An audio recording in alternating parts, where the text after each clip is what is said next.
gonna talk about our brainstorming session. It's really good. First, I started with a simple Vikings against robots. Yeah, it's pretty good, and everyone was like, "What?" And then Abraham said, "How about if we, instead of Vikings, against Spartans?"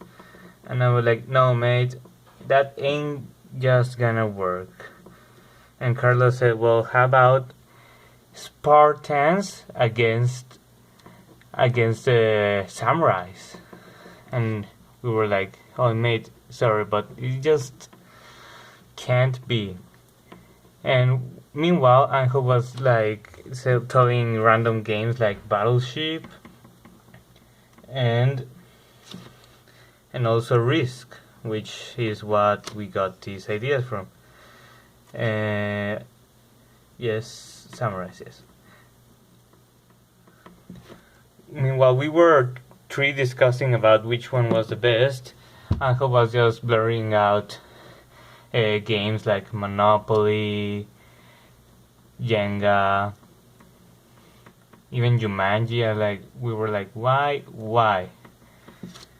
Also, he just started to take all these pre-existing games, and we were just talking about which one was the best. So I said, "Hey, how about if we do it about Rome?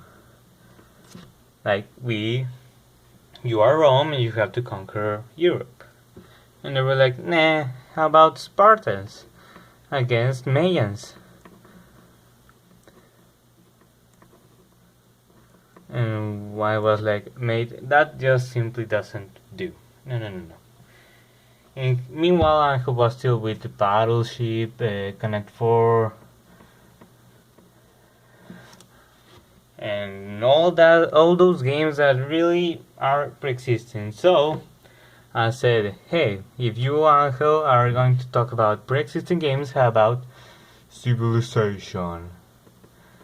And we were like, "Hey, I don't know about that game." So I explained to them, "You are a civilization and you have to conquer the world." And they were like, "Good."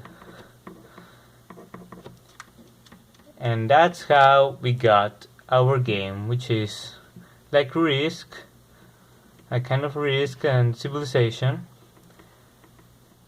because it's turn-based and you need dice, and because Civilization